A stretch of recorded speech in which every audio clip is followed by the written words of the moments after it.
I must have tried 20 different businesses by the time I got out of high school.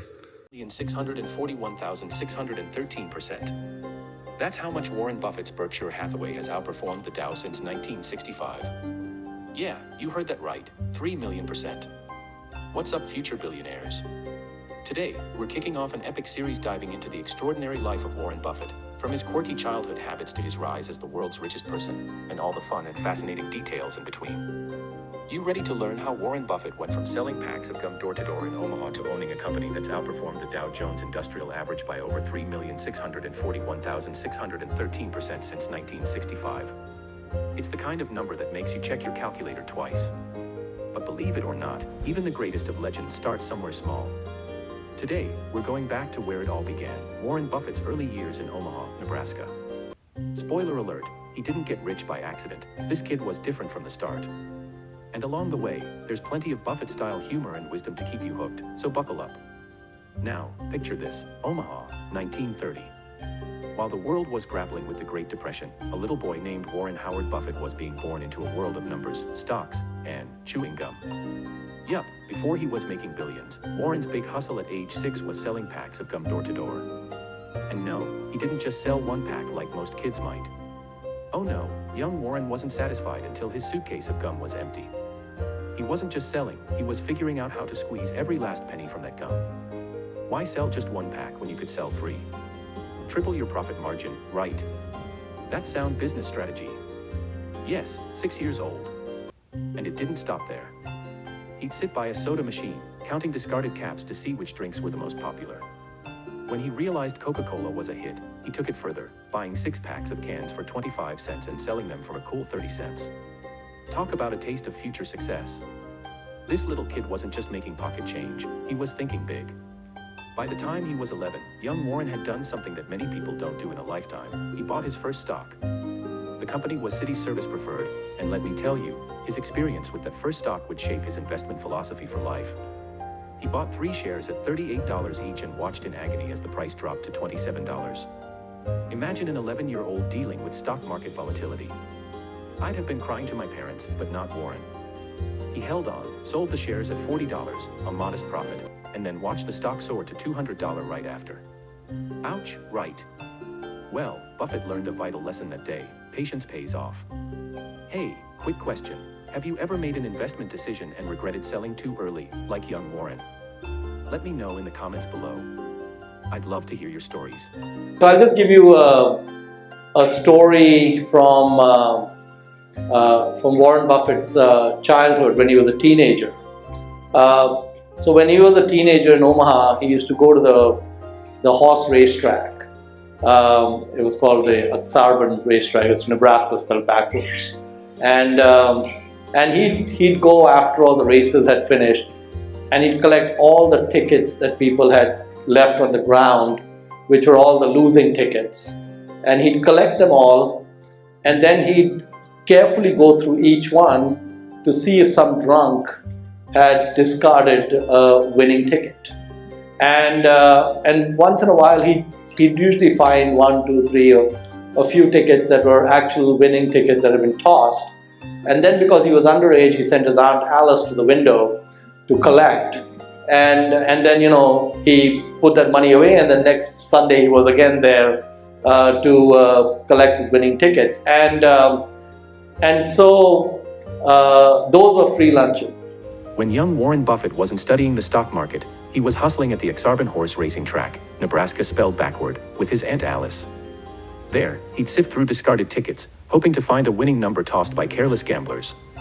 It was like finding diamonds in the rough, and even at that age, Buffett was already mastering the art of spotting hidden value in a pile of dirt. Now, we've all heard of paper routes, right? But have you heard of anyone making thousands of dollars running one? No. Well, that's because you didn't live next to Warren Buffett in Omaha. Warren wasn't just delivering papers, he was practically running his own logistics company out of his bicycle basket. By the time he was 14, he had amassed the princely sum of $1,200 from his paper routes and side hustles. That's like making $20,000 today as a teen. While most kids were dreaming about buying their first car, Buffett was already thinking about buying his first business. In fact, with that $1,200, Warren bought a 40-acre farm. Yup, a farm. While most of us were playing video games at that age, Warren was making passive income, leasing that land to a tenant farmer. So, when you talk about someone being an old soul, Buffett took it to another level. He was an investment genius in the making even before he could legally drive. Here's where things get really interesting. Warren wasn't just earning, he was already honing the strategies that would make him one of the richest people in the world. His father, Howard, had a home library filled with financial books. Warren devoured these like snacks. It wasn't long before he came across the book that would change everything, 1,000 Ways to Make $1,000. This book planted a seed in Buffett's mind. Earning money wasn't enough, he needed to invest and make his money work for him. As he grew older, his obsession with numbers became more intense. While other kids were collecting baseball cards or playing hopscotch, Buffett was busy collecting stock price listings, memorizing them as if they were stats for his favorite baseball team. No joke, Warren would ride his bike around Omaha, visiting every financial institution, begging for stock reports and data. And guess? By the time Warren was a teenager, he was already trading stocks like a mini-mogul. He'd spend hours analyzing patterns, testing theories, and developing his own investment philosophies. And what was his philosophy at this point? Buy undervalued stocks, hold them for the long term, and never lose sight of the intrinsic value. I mean, could you imagine being a kid in high school, and instead of worrying about prom, you're keeping tabs on the stock market ticker? If that isn't next-level genius, I don't know what is. Let me hit you with another wild story. Warren didn't stop with selling papers. He took it to the next level with a brilliant idea: pinball machines. One day, Warren and a friend decided to invest $25 in a second-hand pinball machine. They struck a deal with a local barber, setting up the machine in his shop. Within no time, their humble investment was making a solid profit. And that, my friends, is what we call a money-making side hustle. They didn't stop at just one pinball machine either. Oh no, they scaled it up. By reinvesting the profits, Warren and his friend were soon running multiple machines in various barber shops around town.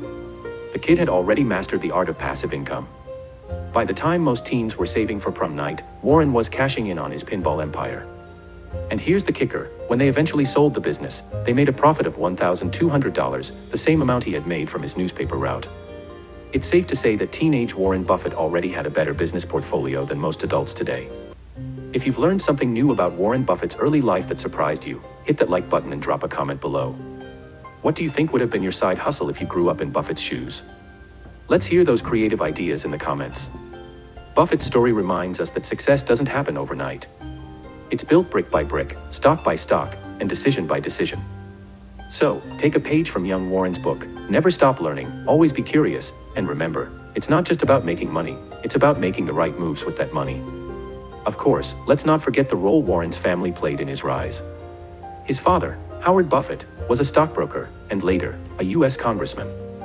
Growing up around discussions about finance and politics gave Warren a unique perspective on the world, one that many kids don't get exposed to.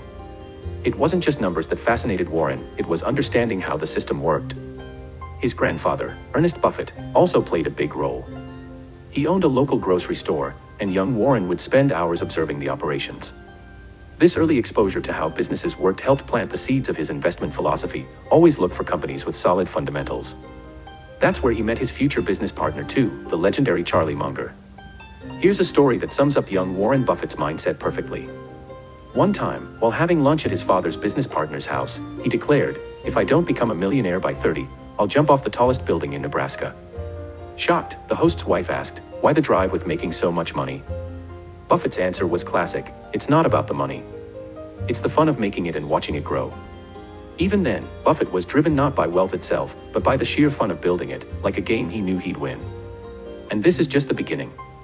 We're doing a series where we are diving deep into Warren Buffett's life, from his quirky habits as a kid to becoming the richest person in the world, and all the fun and fascinating details in between. If you thought these stories were fun, just wait. In our next video, we'll be diving into even more awesome stories from Buffett's teenage years. You don't want to miss it. So, make sure you subscribe and hit that bell so you don't miss the fun. Before you go, let me know in the comments what topics you'd love to see in future videos. Do you want more stories of financial legends, or perhaps a breakdown of modern investment strategies? Drop your suggestions below and don't forget to leave feedback on today's video. Did you enjoy the format? Let me know so we can make this channel even better for you. Stay smart, stay curious, and I'll catch you in the next video. Peace.